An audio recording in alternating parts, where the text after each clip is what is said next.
khusus berandalan yang berada di kota Towarushi, Jepang. Saking seringnya buat ulah, banyak yang menjuluki murid Suzuran dengan istilah gagak yang terkadang diartikan sebagai pembawa sial. Adegan berganti ke upacara penerimaan siswa baru SMA Suzuran. Ternyata dalam acara penerimaan siswa baru pun sangat brutal siswa-siswanya, sampai kepala sekolah dan guru-guru di sana pun gak dapat menghandle kenakalan para siswa baru.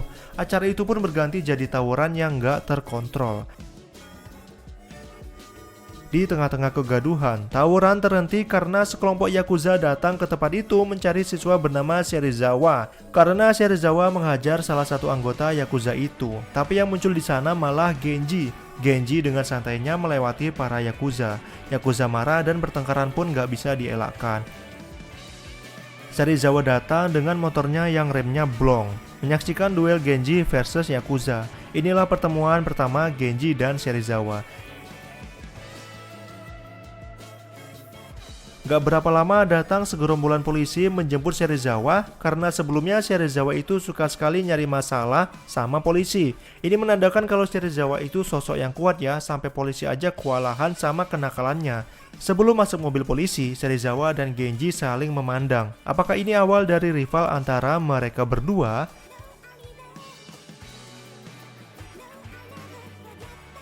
Genji datang ke bar. Dia dipertemukan dengan wanita cantik bernama Luka Aizawa. Luka adalah penyanyi di kafe itu. Setiap peran yang mengisahkan seorang laki-laki pasti ada sosok wanitanya di sana. Seperti Genji dan Maria Ozawa ini. Maksudnya Luka Aizawa. Genji pulang ke rumahnya. Ternyata dia ini anak dari seorang bos Yakuza yang ingin membuktikan kalau dia lebih hebat dari ayahnya dan suatu saat bisa menjadi pengganti ayahnya di bisnis Yakuza. Tapi sebelum itu Genji bertekad ingin menjadi raja di sekolahnya Suzuran. Keesokan hari, Serizawa sedang main gaplek bersama anak buahnya. Tiba-tiba datang Genji yang menendang meja gaplek sampai berantakan. Padahal Serizawa lagi dapat kartu yang bagus tuh. Genji mau menantang duel Serizawa. Serizawa yang marah karena permainan gapleknya dirusuhi menghampiri Genji tapi dicegah oleh Tokyo. Tapi kemarahan Serizawa teralihkan oleh dua orang lain bernama Mikami bersaudara yang mau menantang duel Serizawa. Karena momen itu, Tokyo menyuruh Genji untuk nggak menantang Serizawa sekarang. Tokyo menyuruh Genji untuk mengalahkan siswa kelas 2B bernama Rindamen dulu sebelum berduel dengan Serizawa. Karena Serizawa mau meladeni Mikami bersaudara ini. Genji pun menyetujui persyaratan itu. Si Mikami bersaudara yang ngajak duel tadi dengan mudah dibabat abis sama Serizawa. Nyali doang gede, skill nggak ada. Genji mencari info tentang Rindamen ke murid lain. Rindamen ini sosok yang besar guys, sosok paling kuat di sekolah itu. Dan kayaknya Genji belum bisa melawan dia, makanya fokus dia sekarang ya Serizawa aja. Genji lalu didatangi oleh Pak Lek Ken. Kalau kalian ingat, Pak Lek Ken ini salah satu Yakuza yang ada di scene awal tadi. Niatnya Pak Lek Ken ini marah sama Genji karena dia mengajar teman-temannya Yakuzanya. Tapi dengan sekali pukulan dia langsung tumbang di tangan Genji. Tapi Genji sama Pak Lek Ken ini akhirnya berteman. Pak Lek Ken adalah mantan siswa Suzuran. Oleh karena itu, singkat cerita, Genji meminta Ken untuk mengajarinya tips dan trik cara menaklukkan Suzuran. Karena kalau mau menguasai Suzuran, Genji harus mencari anggota terlebih dahulu. Ken pun bersedia mengajarinya. Genji mempraktikkan ilmu dari Ken. Dia mendatangi kelas E dan menantang duel orang terkuat di kelas itu. Orang terkuat di kelas itu bernama Chuta. Genji menang melawan Chuta. Chuta dari kelas E pun menjadi anggotanya. Chuta yang bergabung dengan Genji adalah langkah awal Genji untuk berkuasa di Suzuran. Dia harus mencari anggota lain. Oleh karena itu, Chuta yang berpengalaman menceritakan struktur kekuatan di Suzuran. Di Suzuran ada Hideto Bando yang menjadi ketua dari geng Amoret Front. Dia pindah ke Suzuran sebagai siswa kelas 2. Di kelas 1 ada trio Ebizuka yang sangat kuat. Ada juga Rindamen di kelas 2 yang hanya menjadi pengamat perang di Suzuran. Dan sang monster Tamao Serizawa, orang terdekat yang akan menguasai Suzuran. Dan Serizawa inilah tujuan akhir dari Genji. Ada juga di kelas C dikuasai oleh Takashi Makise. Dia sering kalah oleh Serizawa tapi nggak pernah menyerah. Itu sebabnya pengikutnya banyak. Tapi Takashi ini lemah terhadap cewek. Karena itu Genji dan Ken punya ide buat nyariin Takashi cewek supaya Takashi mau bergabung dengan Genji. Genji pun datang ke Takashi lalu menawarinya datang ke grup kencan bersama cewek-cewek. Takashi yang lemah terhadap cewek ya tertarik lah.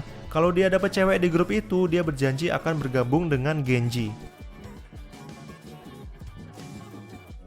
Malam kencan pun tiba. Genji mengajak Luka dan dua orang teman ceweknya untuk datang ke kencan itu. Kalau kalian lupa, Luka adalah cewek yang dia kenal di bar di scene awal film tadi. Takashi melihat gadis-gadis cantik di depannya langsung cerot di tempat. Penyakit aneh Takashi adalah langsung cerot kalau lihat cewek seksi. Seperti yang dibayangkan, kencan itu sepertinya nggak berhasil karena Takashi yang terlalu aneh kalau menghadapi wanita. Jadi Ken punya rencana cadangan. Ken menyuruh Chuta untuk berpura-pura menjadi pengganggu dan menggoda cewek incaran Takashi. Lalu Takashi berpura-pura menjadi pahlawan yang menyelamatkan. Tapi tanpa diduga, Luka mengambil garpu lalu menusuk Chuta. Padahal Chuta hanya berpura-pura. Karena insiden itu rencana mereka jadi ketahuan. Luka dan teman-temannya pun marah lalu pergi dari tempat itu. Rencana Genji dan kawan-kawan gagal total. Genji malah sampai nangis karena dimarahin sama Luka. Dipukul sampai babak belur biasa aja. Ini dimarahin cewek malah nangis. Ken menawari Takashi untuk datang ke pijat plus-plus. Mendengar itu Takashi cerot lagi di celana. Karena sering cerot dan celananya jadi sempit, mereka pun membeli celana baru yang lebih besar supaya nggak sempit lagi. Tapi momen-momen itu membuat mereka tertawa. Karena hari yang seru di malam itu, Takashi pun bersedia menyerahkan kelas C dibawa ke pemimpinan Genji. Kabar Takashi bergabung dengan Genji sampai ke telinga Serizawa. Tapi Serizawa biasa aja karena kalau ada yang menghalangi, Serizawa hanya tinggal menghajarnya aja. Keesokan harinya, salah satu yang terkuat pemimpin kelas D yaitu Izaki menjebak Genji dengan cara berpura-pura ingin bergabung. Tapi ternyata Genji dijebak. Dia dikepung oleh Izaki beserta anak buahnya. Genji pun dikeroyok oleh banyak orang sampai babak belur tapi nggak menyerah walaupun sudah dijatuhkan berkali-kali. Itu mungkin yang membuat Izaki jadi luluh. Dia melihat tekad yang kuat di hati Genji. Izaki pun akhirnya malah bersedia untuk bergabung dengan Genji.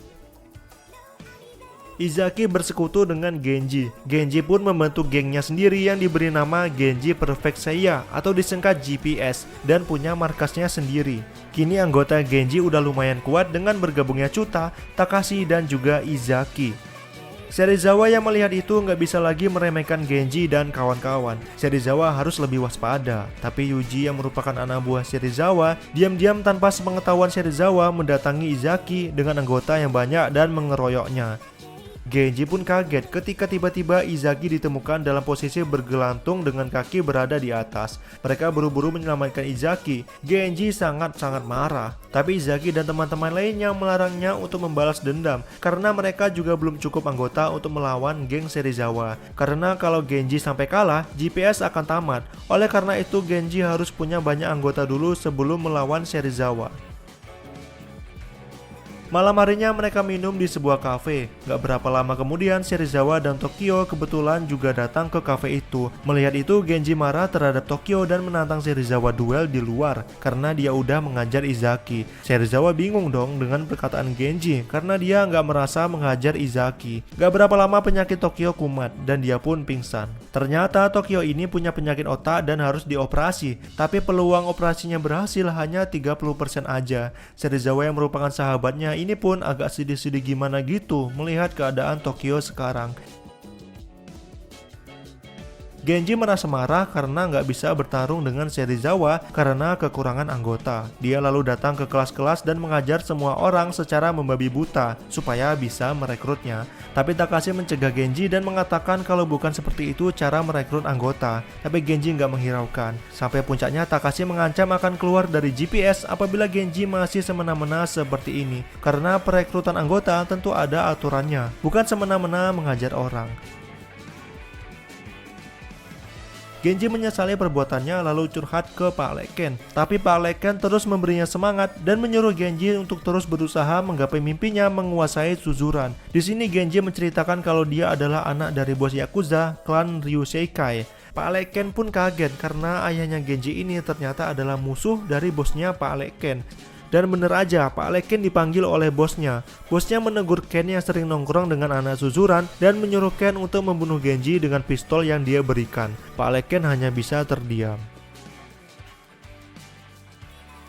Pak Le Ken lalu datang ke bapaknya Genji untuk memperingatkan kalau bosnya berniat untuk membunuh Genji. Tapi bapaknya Genji ini malah santai-santai aja. Pak Le Ken lalu memberikan sepucuk surat untuk dititipkan kepada Genji.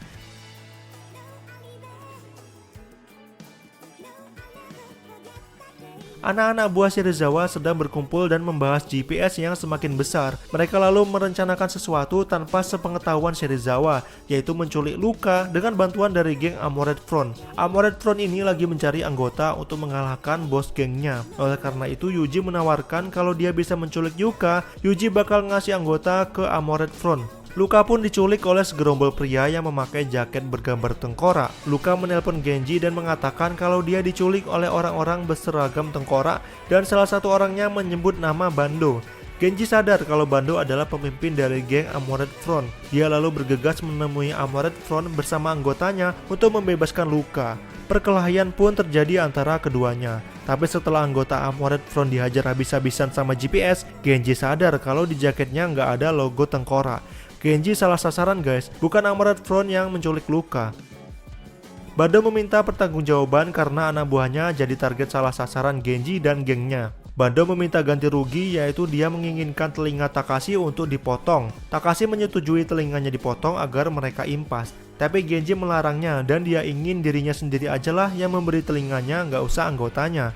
Ketika Genji akan memotong telinganya, Bando menghadang tangannya. Ternyata Bando meminta telinga cuma buat ngetes Genji aja. Bando lalu memberitahukan kalau Yuji menyuruh dia menculik wanita, tapi dia tidak mau. Oleh karena itu yang menculik Luka adalah Yuji, anggota dari Serizawa. Bando menyuruh Genji untuk bergegas menyelamatkan Luka. Genji bergegas menuju ke tempat Yuji. Ketika sampai, ada Serizawa di sana. Serizawa kaget ketika tahu kalau Yuji dan anggotanya merencanakan penculikan Luka tanpa sepengetahuan dirinya. Serizawa tidak suka dengan cara Yuji lalu menghajarnya. Karena kasus penculikan itu, Genji dan Serizawa memutuskan untuk melakukan perang keesokan harinya jam 5 pagi.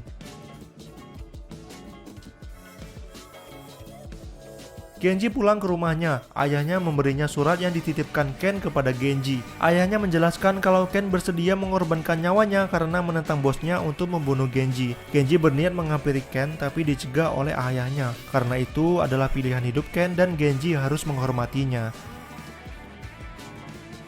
Pak Le Ken datang ke tempat bosnya lalu mengembalikan pistol yang dulu diberikan. Karena Ken gak sanggup mengemban tugasnya untuk membunuh Genji, Ken harus diberikan sanksi. Pergilah mereka ke pinggir danau. Ken akan dieksekusi di danau ini. Bos memberikannya jas untuk Ken pakai. Lalu Ken pun ditembak sampai jatuh ke danau. Tapi pada saat tenggelam, ternyata Ken masih sadar. Dia lalu bergegas untuk berenang kembali ke daratan. Ternyata jas yang diberikan bosnya tadi adalah jas anti peluru. Ken pun menangis dan berteriak berterima kasih kepada bosnya karena masih mau mengampuni kesalahannya. Hari peperangan pun tiba. Diselimuti hujan yang lebat, masing-masing dari mereka mulai berangkat ke lokasi perang yang telah ditentukan. Di hari peperangan, Genji dan Serizawa ini, Tokyo juga harus menghadapi operasi otak. Serizawa dan anggotanya bertekad memenangkan peperangan ini untuk dipersembahkan kepada Tokyo. Di bawah hujan yang lebat ini, mereka bertarung. Walaupun jumlah anggota Genji lebih sedikit, Genji tetap mempunyai tekad yang kuat untuk mengalahkan Serizawa. Tapi nggak berjalan mulus, di tengah jalan kelompok Genji malah kalah. Gak berapa lama kemudian datang geng Amored Front yang dipimpin oleh Bando ikut nimbrung di tawuran itu untuk mengalahkan Serizawa. Karena bantuan itu, sekarang anggota Genji pun berimbang dari segi jumlah. Singkat cerita, pertarungan menyisakan dua orang yang masih bertahan, yaitu Genji dan Serizawa. Mereka pun berduel 1 lawan 1. Dari duel yang sengit sampai berdarah-darah, Serizawa tumbang dan Genji yang masih mampu berdiri. Tapi walaupun Serizawa tumbang, dia mendapat kabar dari rumah sakit kalau Tokyo berhasil melewati operasinya dengan selamat. Ini berita yang bagus walaupun Serizawa kalah dalam pertarungan ini.